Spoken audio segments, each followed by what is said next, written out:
interés y desde FASE por su participación. Es un honor para nosotros tenerla el día de hoy en un tema tan interesante como es el manejo de la cetoacidosis y del coma hiperosmolar. Le pido a los presentes que si tienen alguna duda la pueden dejar por el chat o en la casilla de preguntas y van a ser respondidas al final de la reunión. Así que sin nada más que decir, les dejo con la doctora. Cuando quiera, Doc, se le escucha bien.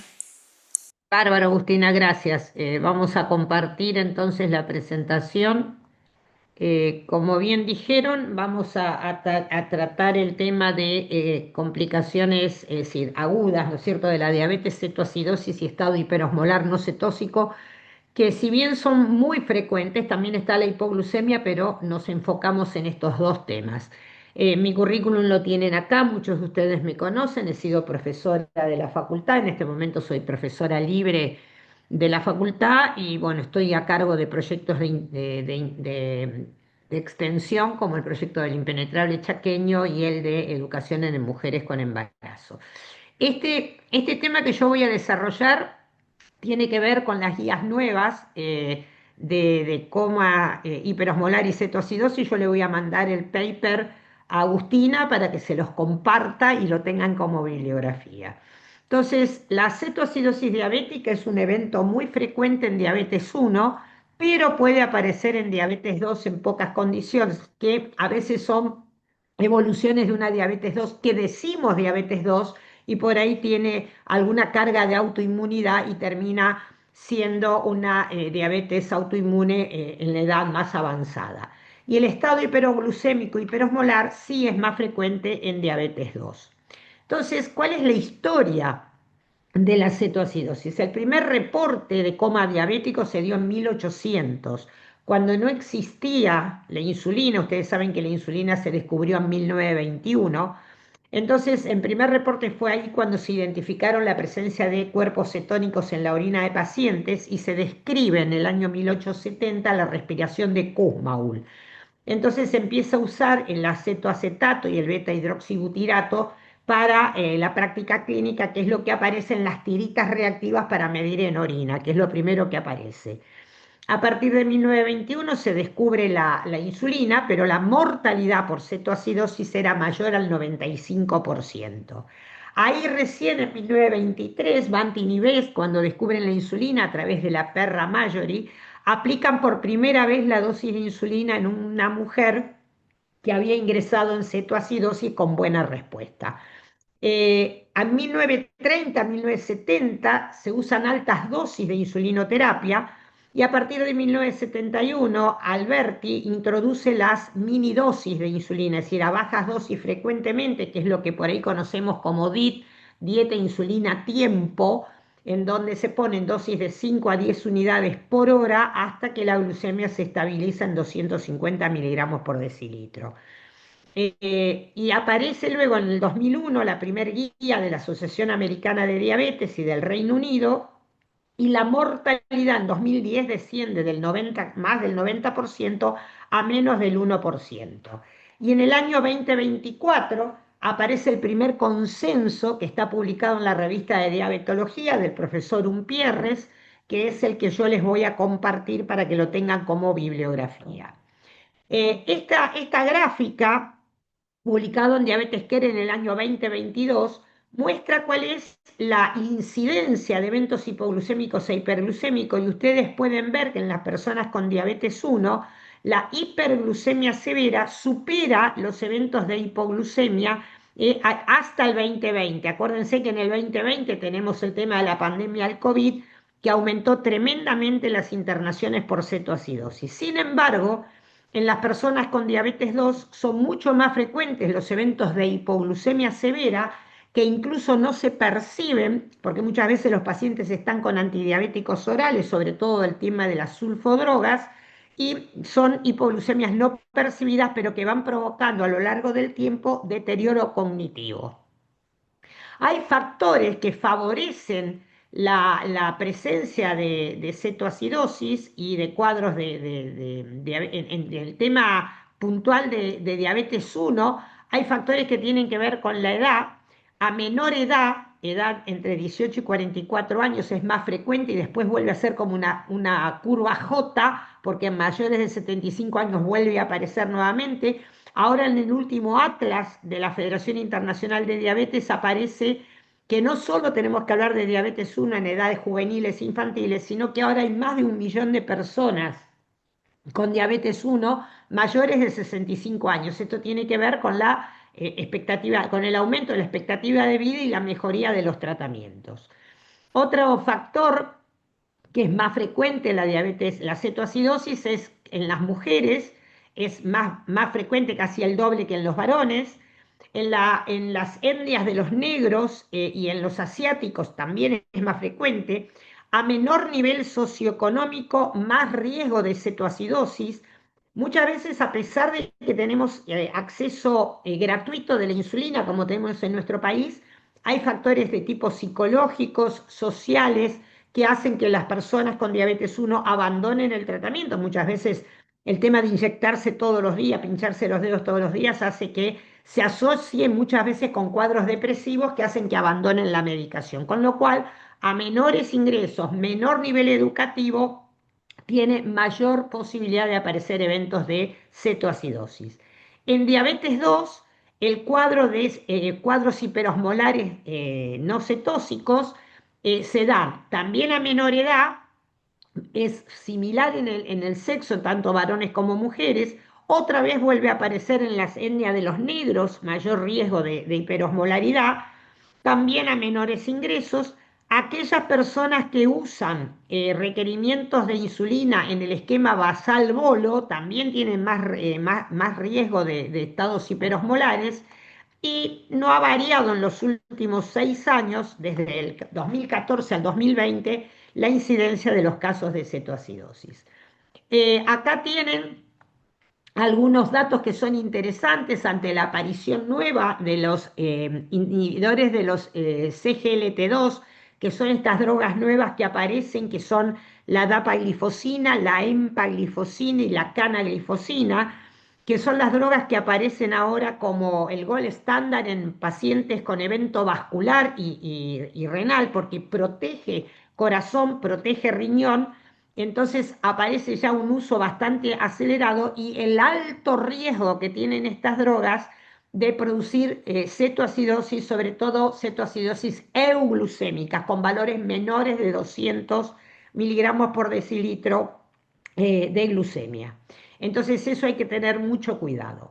¿Cuáles serían las principales causas desencadenantes de la cetoacidosis? El primer caso más importante, esto está dado por países. El único país que aparece acá es Brasil. Nosotros, para no faltar a la verdad, nunca existimos en las publicaciones internacionales. Muy pocas veces hay datos de Argentina, porque uno de los grandes problemas que tenemos en Argentina es el tema del registro. Es decir, la principal causa en la mayoría de los países es la pobre adherencia al tratamiento. La segunda causa son las infecciones y los debut son menores. Ahora en nuestro país es bastante importante las causas por debut, es decir, donde recién debutan con diabetes tipo 1. Y hay otras causas que tienen que ver con el consumo de drogas o el consumo de alcohol como causas de desencadenantes de la cetoacidosis.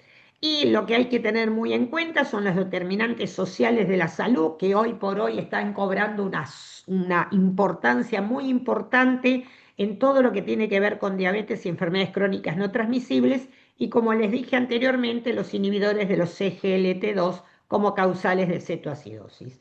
Y hay que tener en cuenta que tenemos otras causales, fundamentalmente en el hiperosmolar, que tiene que ver pacientes con accidente cerebrovascular, el consumo de alcohol, el consumo de sustancias tipo drogas, cocaína, presencia de pancreatitis, de tromboembolismo pulmonar, infarto y la presencia de traumatismo. Es decir, cualquier situación de estrés puede ser una causa desencadenante.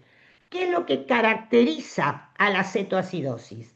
La presencia de la hiperglucemia con valores mayores a 200, que esto es lo nuevo que sacó el consenso, o antecedentes de diabetes, independientemente del valor de glucemia que tengan. Acidosis metabólica con bicarbonato menor de 15 miliequivalentes por litro o un pH mayor a 7,25 o menor a 7,3. Y la presencia de cetosis. En el caso ahora que tenemos para medir cetonemia, es valores entre 3 a 6 milimol por litro de cetonemia, que es con sangre capilar, o cetonuria, que es con las tiras reactivas positivo 2 cruces. Es decir, recuerden que el consenso este del 2024 dice que define a la hiperglucemia como criterio diagnóstico mayor a 250 hasta un valor mayor a 200 o antecedentes de diabetes independientemente del valor de glucemia presente. Las causas tenemos las inyecciones de insulina exógena. ¿Qué tiene que ver con esto? Pacientes de muchos años de diabetes que siempre se inyectan en el mismo lugar produciendo lipodistrofias. Acuérdense que la insulina es una hormona de crecimiento, una hormona de crecimiento, con lo cual colocada en el tejido celular subcutáneo va dando hipertrofia del celular subcutáneo, y ese lugar, como no duele, se siguen inyectando en ese lugar, pero la insulina no se absorbe. Entonces pasan de cuadros de 400, 500 de glucemia a tener una hipoglucemia severa horas después cuando se absorbió la insulina. Pero puede ser una de las causas de cetoacidosis. La ingesta reducida de alimentos, el embarazo puede desencadenar una cetoacidosis, las alteraciones de la gluconeogénesis por consumo de alcohol o por una insuficiencia hepática, y la terapia, dijimos, de CGLT2. Pero hay un 10% de pacientes que tienen menos de 200 de glucemia y acidosis y cetosis, que se llama una cetoacidosis euglucémica. Y en este caso es fundamental, en estas situaciones que tenemos, evaluar depresión y el distrés que produce una enfermedad crónica. Entonces, se puede clasificar a la cetoacidosis de acuerdo a la gravedad, en leve, moderada o severa. En las siglas D que A son en inglés.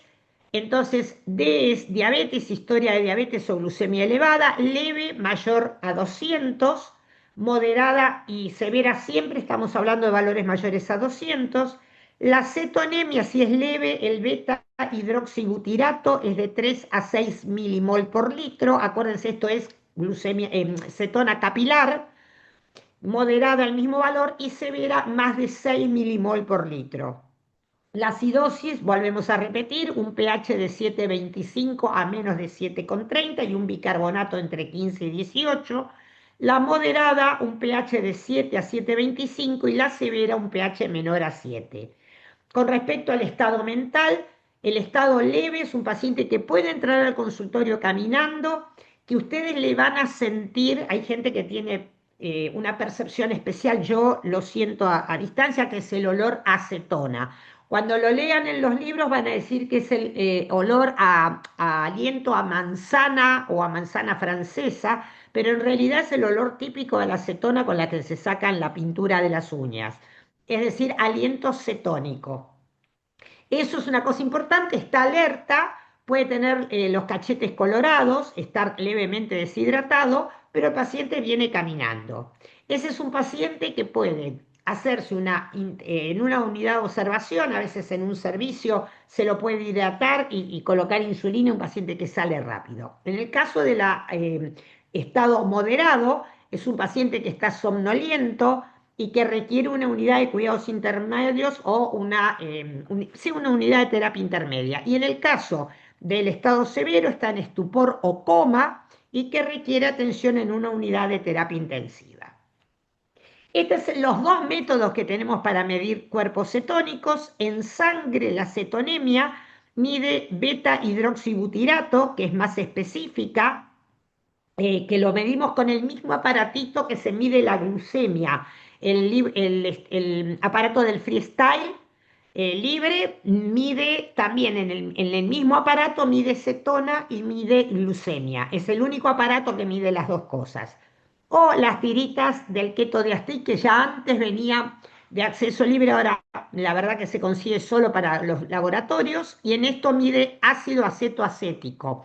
Esto es importante que lo tengan en cuenta porque cuando uno se está recuperando del cuadro de cetoacidosis, el ácido acetoacético tarda en desaparecer y uno cree que todavía no compensó y todavía el paciente está cetósico. Así que esto tarda en recuperarse, se recupera mucho mejor la cetonemia.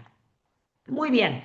En el cuadro de estado hiperglucémico hiperosmolar tenemos la presencia de hiperglucemia e hiperosmolaridad con deshidratación. Y tenemos ausencia de cetonemia y ausencia de acidosis. Es un paciente que entra a la guardia en estado estuporoso, deshidratado, muy deshidratado, que tiene glucemias a veces 500, 600. Cuidado porque el glucómetro marca HI. HI en el aparatito no quiere decir hipoglucemia, quiere decir más de 600 de glucemia. La hipoglucemia en los glucómetros es LO, low en inglés, y es un paciente que no tiene cetonemia y no tiene acidosis. Yo mido las tiritas en orina y me dan negativas. Es decir, que no es difícil si se piensa hacer el diagnóstico. ¿Cuál es la causa más común del estado hiperglucémico hiperosmolar? La depleción de volumen, es decir, una deshidratación, sobre todo en adultos mayores, que pueden tener valores altos de glucemia. Son pacientes que vienen con glucemias altas, con poliuria, que como son adultos mayores no tienen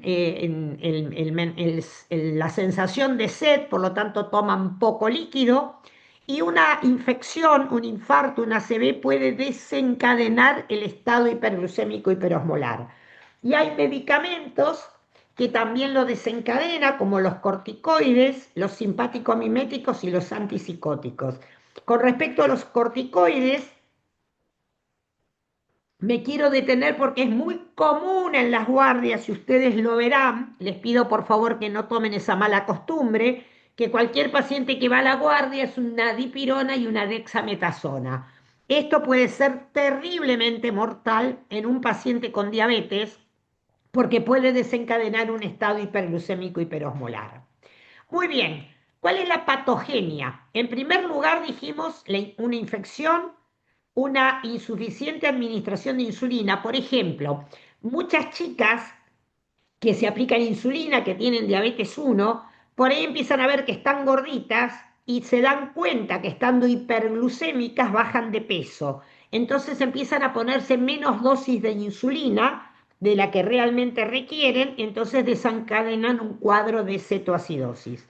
Una situación de estrés o esta medicación que hablamos. Por un lado, hacia el lado de la izquierda, tenemos la deficiencia absoluta de insulina que se da en la diabetes tipo 1, con aumento de la lipólisis y del glicerol, lo que va a aumentar la glucogenólisis. Esto nos va a llevar a un estado de producción de cuerpos cetónicos, hipercetonemia y por lo tanto desencadenar una cetoacidosis. Por otro lado, en estas situaciones de estrés, de la medicación, hay un aumento de las hormonas de contrarregulación, lo que aumenta la glucogenólisis, va a tener hiperglucemia, va a eso actuar desde el lado hacia la derecha una relativa deficiencia de secreción de insulina, disminución de la utilización de glucosa a través del músculo, va a favorecer la hiperglucemia, por supuesto una poliuria, una diuresis osmótica con pérdida de electrolitos, hiperosmolaridad y ahí me favorece el estado hiperosmolar. Todo esto desencadena un círculo de aumento del estrés oxidativo y de la inflamación. Perdón, esperen que se corrió. Bien, del estrés oxidativo y de la inflamación. Es decir, que ese equilibrio es un equilibrio bastante peligroso, ¿no es cierto?, en que puedo tener de uno o de otro estado. En uno tengo insulinas funcionando porque es en el tipo 2, pero tengo una relativa deficiencia de insulina por el aumento de las hormonas de contrarregulación, y en el otro no tengo insulina circulante y cualquiera de estas situaciones desencadena en el cuadro. Muy bien, entonces, ¿cuáles son los criterios diagnósticos? En cetoacidosis dijimos una hiperglucemia con glucemias mayores a 200 o una historia previa de diabetes, la cetosis con una concentración de beta hidroxibutirato mayor a 3 milimol o dos cruces de cetonuria, y la acidosis metabólica a través de un pH menor a 7,3 o un bicarbonato entre 15 y 18.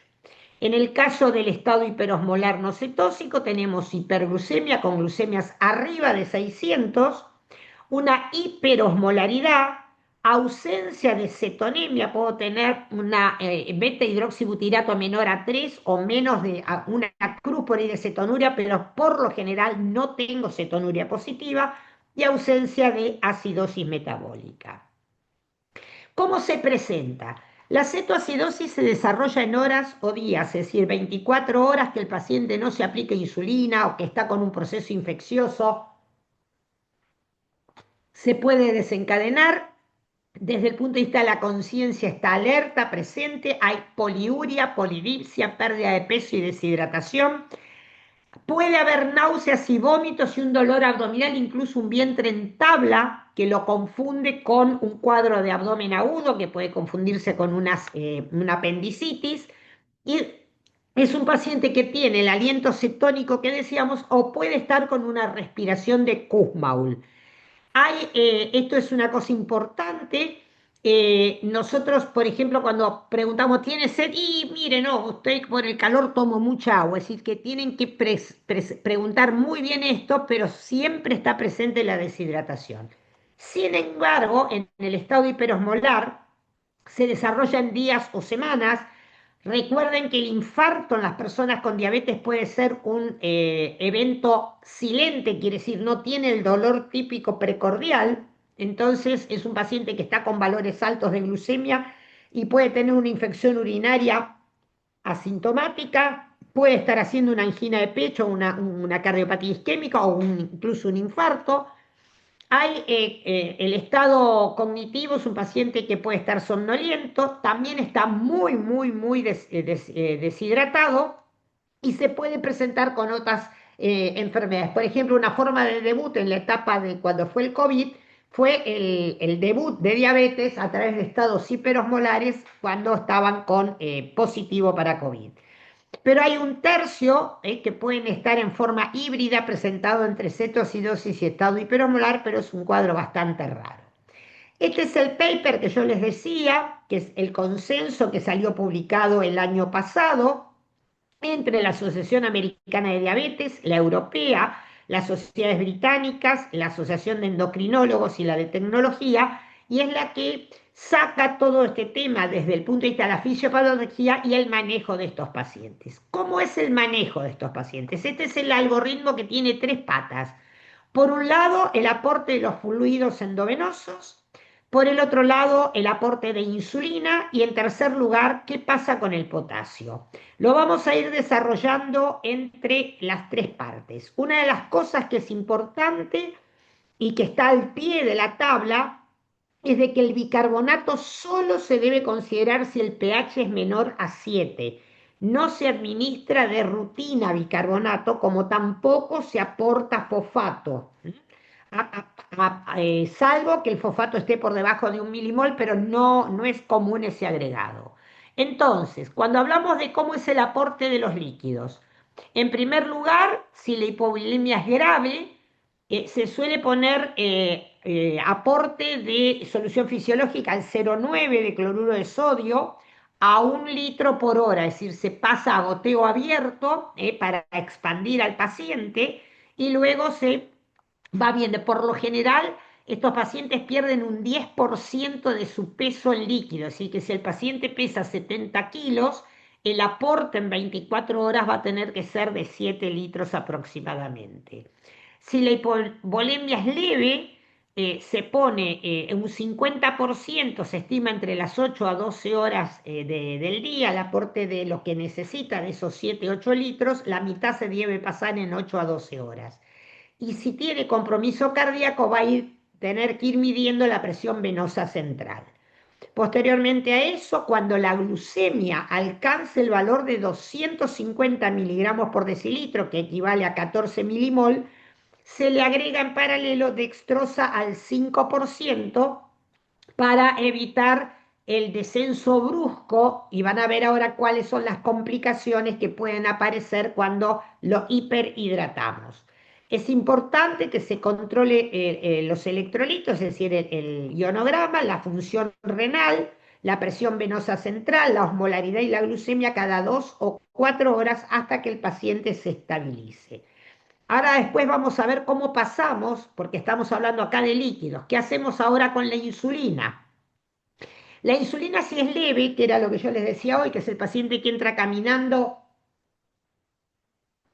al consultorio.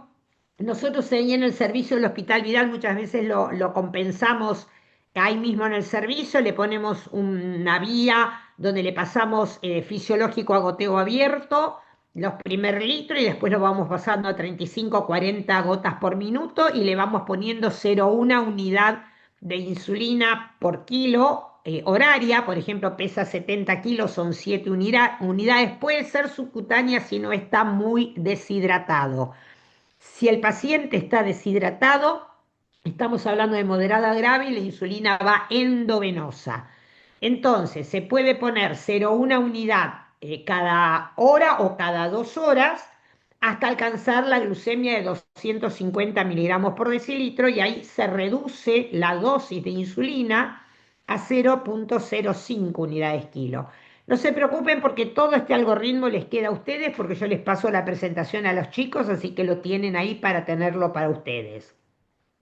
Si tenemos, dijimos, endovenoso, si tengo una bomba de infusión, se le hace con bomba de infusión, se ponen 50 unidades de insulina rápida o insulina ultra rápida, la Spártica o la Lispro, en goteo de 500 de fisiológico y se pasa con bomba de infusión.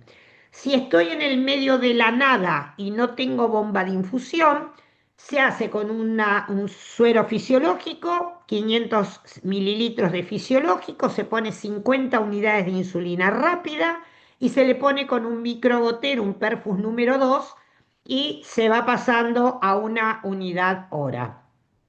Ese es el esquema, ¿no es cierto?, para el tema de la cetoacidosis. Y en el caso de la hiperosmolar no cetóxico, la insulina es endovenoso a la mitad de dosis de una cetoacidosis, porque acá también lo más importante es la hidratación de estos pacientes. Con respecto al potasio, hay que establecer de que el paciente orine antes de agregar potasio. El potasio está fuera de la célula y cuando le empezamos a hidratar y a poner insulina, ese potasio entra a la célula. Entonces tenemos que garantizar que esté orinando a razón de 0,5 mililitros kilo hora y si el potasio está por debajo de 3,5, recién ahí se agrega potasio, que son de 10 a 20 milimol por litro y por hora, hasta que el potasio suba a 3,5. Hay que tener cuidado, y eso se va haciendo el electrocardiograma, para que no haga una arritmia por hipopotasemia, el paciente se nos muera en un paro en diástole. Así que primero es hidratar, insulina, y si hace falta cuando el potasio se mete adentro de la célula por acción del fisiológico y de la insulina, entonces recién ahí se agrega el potasio dentro del fisiológico para que el potasio llegue arriba de 3,5. Muy bien, ¿cuáles son los criterios de resolución de la cetoacidosis y el estado hiperosmolar? Cuando en la cetoacidosis el pH está por arriba de 7,3 o el bicarbonato arriba de 18, ahí recién podemos decir que se está resolviendo la cetoacidosis. Y en el estado hiperosmolar, cuando la osmolaridad cae por menos de 300 miliosmol y la diuresis es mayor a 0,5 mililitros kilo hora y la glucemia está por menos de 250, decimos que el estado y el estado cognitivo mejora, estamos resolviendo el tema de la cetoacidosis y el hiperosmolar. No hay que apurarse, lo que sí hay que usar el criterio clínico, no apurarse en querer bajar de golpe la glucemia porque eso no es gratis, eso tiene efectos. Entonces hay que tener mucho cuidado esto.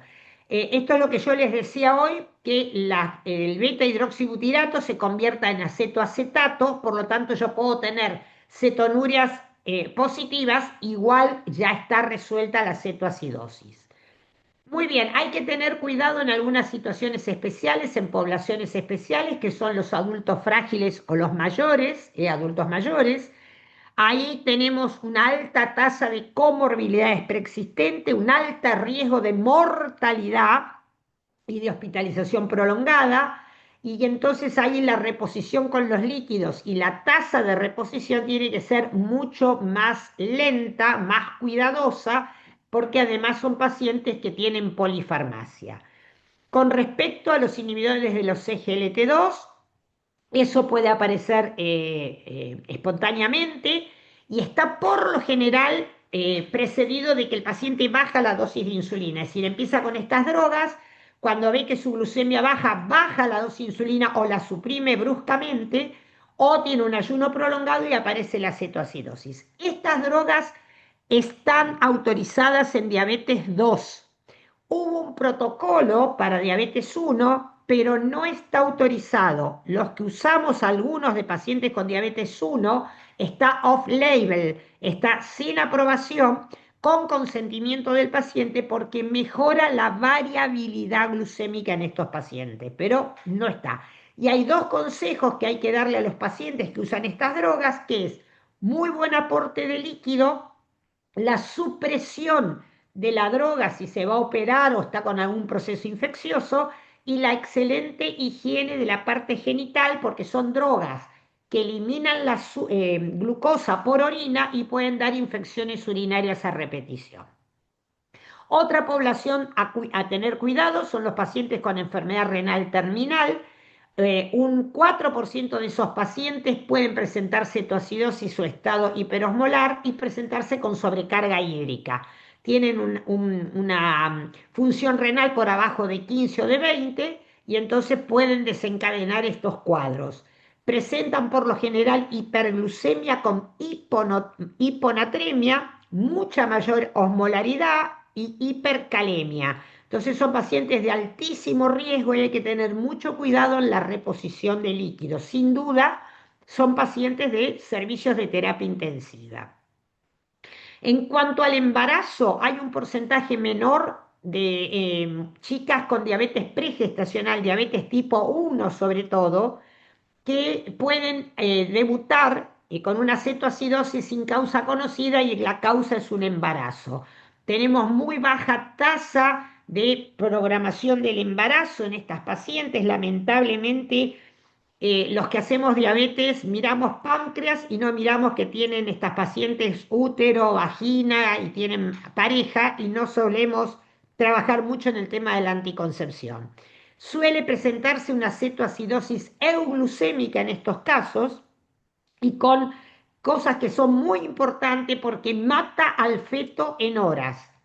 Así que estos son cuadros muy severos y hay que tener cuidado. Perfecto. Entonces, ¿qué pasa cuando dijimos que teníamos pacientes con insulina endovenosa y que el paciente ya está en remisión, ha salido del cuadro y lo tenemos que dar el alta para ver cómo lo hacemos? Entonces hay algunas consideraciones generales y 4 preguntas que dice la guía, que dice: si existe un riesgo excesivo de hipoglucemia que justifique la reducción de la dosis de insulina, por ejemplo, un paciente que tiene una insuficiencia renal necesita menos dosis de insulina, es un paciente frágil o en edad avanzada, hay que tener cuidado si el paciente está comiendo o qué es lo que va a comer, cuánto va a requerir infusión de dextrosa, por eso decíamos que glucemia cuando llegue a 250 hay que agregar dextrosa porque hay que hacer aporte de hidratos de carbono y hay que hacer, se llama el overlapping, el sobrecabalgar la insulina endovenosa que tengo que ponerle una insulina basal por lo general 2 horas antes de desconectar la insulina endovenosa. ¿Cómo se calcula? Se calcula de 0,5 a 0,6 unidades por kilo y por día como dosis diaria total. Hay, por lo general, en esos pacientes con fallo renal o en edad avanzada, puede llegar a ser 0,3 unidades kilo. La dosis total es importante para no sobreinsulinizar a los pacientes. Es total y lleva un porcentaje de insulina basal más un porcentaje de las insulinas rápidas o análogos de insulina rápida. Eso por un lado, para calcular. y por lo general 1 o 2 horas previo a sacar la infusión de insulina tengo que empezar con la insulina basal, que puede ser insulina de una sola dosis, que son las insulinas análogas que tenemos a nuestra disposición, la insulina glargina y la insulina de Gludec, sumado a las insulinas de acción rápida que van asociadas a la comida. Puede usar también la insulina NPH, que la puede usar en una dosis antes de dormir o puede usar una dosis con cada comida, pero por lo general del 40 al 60% de la dosis total de insulina basal es lo que tengo que poner. Es decir, que si yo necesito 0,6 unidades en un paciente de 70 kilos, estamos hablando de 42 unidades. Por lo tanto, la basal va a ser 24 o 28 unidades y el resto lo completo con insulina de acción rápida. No se debe reiniciar o continuar con los SGLT2 si el paciente había estado anteriormente. No está recomendado ninguna otra droga en pacientes con diabetes 1 y tampoco se recomienda reiniciar en pacientes con diabetes 2. Y es importante, recomendado entonces esto que hablamos del esquema basal-bolo, que después si quieren lo discutimos. Yo como un modo de recordar las insulinas que tenemos las insulinas ultra rápidas que son la Lispro y Aspártica. Ahora estas se llaman rápidas porque apareció la ultra rápida que es la FAS-Aspar. La insulina corriente o regular que casi no la estamos viendo. O la insulina intermedia NPH que puede usarse en 1, 2 y 3 dosis. La insulina de Gludet, que es de una sola aplicación diaria, al igual que la insulina glargina, que también es de una aplicación diaria. La de Gludet tiene una acción de 24 horas, la glargina por ahí llega a 20 horas de acción. ¿Cuáles son las complicaciones que podemos tener durante el tratamiento de la cetoacidosis o la estado hiperosmolar? Uno es la hipoglucemia. Por eso se dice el tema de no bajar de 250, agregando en ese momento la dextrosa al 5 o al 10%, y que hay que controlar frecuentemente la glucemia cada 1 o 2 horas. El riesgo de hipopotasemia que habíamos hablado, que hay que controlar el potasio cada 4 horas y reponerlo cuando empiece a orinar. El tema de la acidosis hiperclorémica, que ocurre con mucha menos frecuencia con soluciones electrolíticas balanceadas y se administra más lenta la infusión de cloruro de sodio. Cuidado con la trombosis, a veces hay pacientes que tenemos que tener mucho riesgo, hay que utilizar heparina de bajo peso molecular en dosis profiláctica para mitigar el riesgo de trombosis, si no piensen en la muerte de hace poquito de la boxeadora, ¿no? Que muere con un tromboembolismo pulmonar masivo. El edema cerebral, que se sugiere la infusión de manitol y una ventilación mecánica para tratamiento del edema cerebral. Este edema cerebral se produce cuando se hace rápidamente la corrección del estado hiperosmolar, entonces puede dar edema cerebral. Es el paciente que está con valores glucémicos normales, le da todo normal, pero el paciente no se despierta. Y el fallo renal agudo, que puede ser, se suele resolver con rehidratación y hay que medir la creatinina para evaluar la función renal diariamente. Muy bien, entonces, sin duda, estos son cuadros que requieren que el paciente esté educado. Es un paciente con diabetes 1 que va a convivir, y lo mismo con diabetes 2, van a convivir con la diabetes muchos años de su vida, por lo tanto hay que educarlo, hay que enseñarle, ahora se llama educación y apoyo para el automanejo, porque el paciente está a las 24 horas de los 365 días del año con la enfermedad, por lo tanto tiene que saber medirse. Todo paciente con diabetes 1 tiene que tener tiras de cetonemia, como tiene que tener glucagón para evitar la hipoglucemia, y fundamentalmente debemos prevenir esto. El tema del acceso a la salud, la equidad en la atención es un tema serio, porque nosotros, a pesar, como les decía al inicio, que nuestros pacientes tienen gratuita la insulina, tanto en el Ministerio de Salud Pública, como en la obra social provincial, como en el Instituto de Jubilados y Pensionados del PAMI, como cualquier obra social por ley nacional tienen gratis. Sin embargo, seguimos viendo este cuadro por abandono de los pacientes, por dificultades en el acceso a la atención, por distintos motivos que hacen que tengamos este tipo de problemas. Así que bueno, creo haberles planteado el tema, quedo a disposición de ustedes para las preguntas y les voy a mandar a Agustina el paper para que lo pueda compartir con ustedes.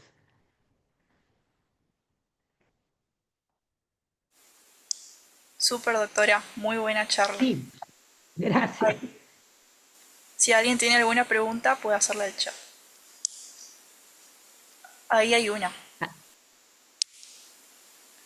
A ver, a partir de 3,5 de potasio se administra insulina como... No, eh, la insulina, vos lo primero que haces es solución fisiológica, a goteo abierto el primer litro. Si no se hidrata, uno tiene que pensar que tiene que poner 10% del peso del paciente, es lo que pierde en deshidratación y es lo que vas a tener que reponer en las primeras 24 horas. Primero pongo suero fisiológico. Después administro insulina y cuando el paciente empieza a orinar, que ya orinó, que empezó con diuresis, ahí recién se coloca potasio hasta que el potasio llegue a 3,5. Al principio a ustedes les parece que el potasio está alto, pero porque el potasio está fuera de la célula. Cuando yo meto fisiológico y insulina, ese potasio se mete adentro de la célula y hay hipopotasemia. Por eso ahí hay que recién empezar a agregar. Dice, eso dice que dicen que los pacientes con cetoacidosis con olor a sebo o cera de vela en la piel. Mira, tiene olor a acetona cuando sacan la pintura de las uñas, ese es el olor que tienen. La verdad, sebo puede ser, pero yo lo percibo con olor a acetona. No sé si hay alguna otra pregunta.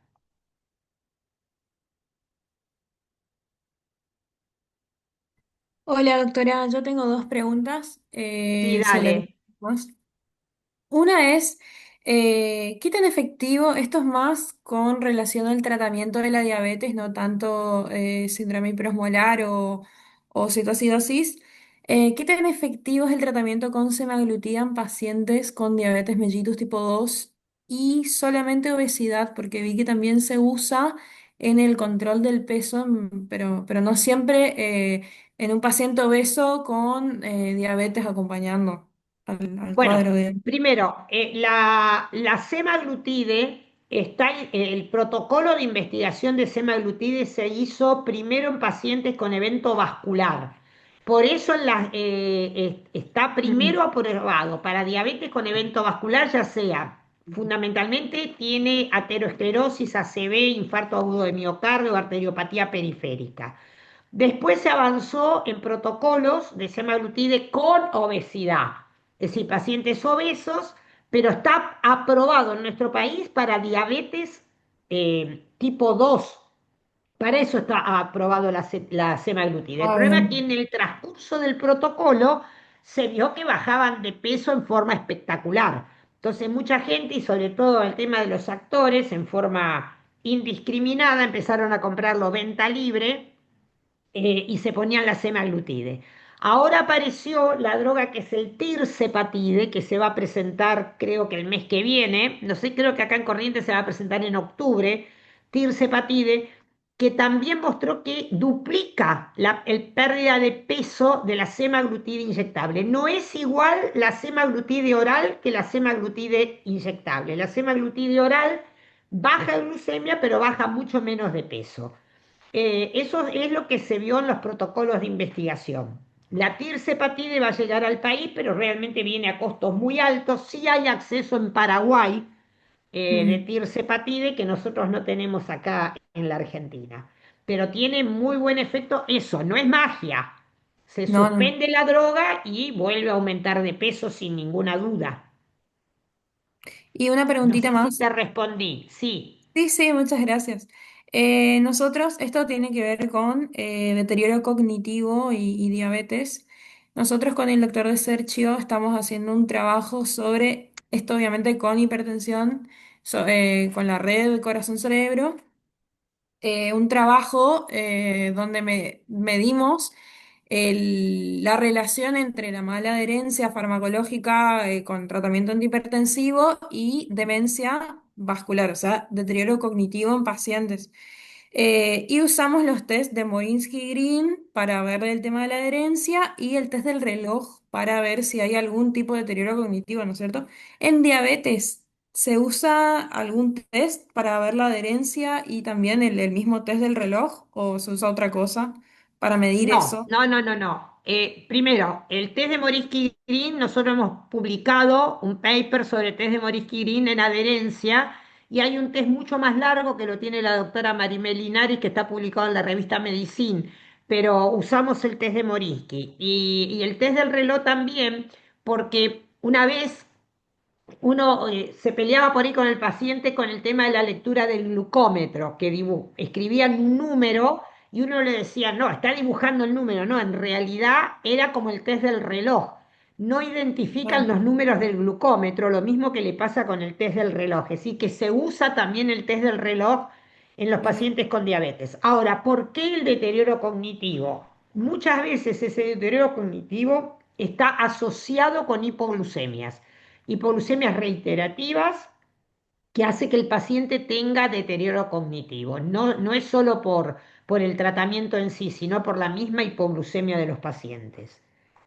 Acá hay una pregunta, dice, en una hiperglucemia donde se aplica tratamiento de insulina y el paciente comienza a hacer hipoglucemia, alternando con valores elevados en momentos, ¿qué se aconsejaría? Quiero pensar, Paola, que lo que estás diciendo es el paciente está con hiperglucemia, le ponen insulina, se va a la hipoglucemia y levanta la glucemia. ¿A eso te querés referir? No sé si pueden abrir el micrófono y hablar los chicos.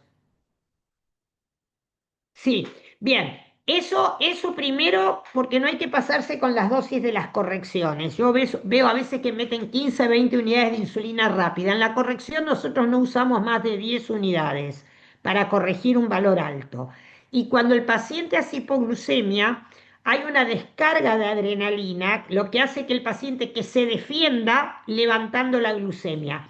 Eso pasa muchas veces cuando el paciente se levanta siempre con valores altos de glucemia y el paciente usa insulina nocturna. Cuando pasa eso hay que pincharle el dedo, hay que medirle la glucemia a la madrugada, porque puede ser un efecto Somogy, se llama eso, que el paciente se levanta a valores altos porque hizo hipoglucemia a la madrugada, hizo una descarga de catecolaminas y se defendió con una hiperglucemia. Esa hiperglucemia no se corrige, sino se perpetúa la hipoglucemia. Hay que darle líquido y tener paciencia que se acomode. Eh, ¿Cómo actuar en caso de que los factores que desencadenan sean alcohol, droga o medicamentos? Y muy complicado porque son pacientes que hay que educarlos, hay que hacerles apoyo psicológico. La verdad que pacientes que usan insulina y que además se drogan son un dolor de cabeza. La verdad que son un dolor de cabeza porque muchas veces la descompensación tiene que ver con el consumo de marihuana o de cocaína y a veces los que no tenemos cancha nos comemos ese uso de drogas, ¿no? No sé si hay alguna otra pregunta.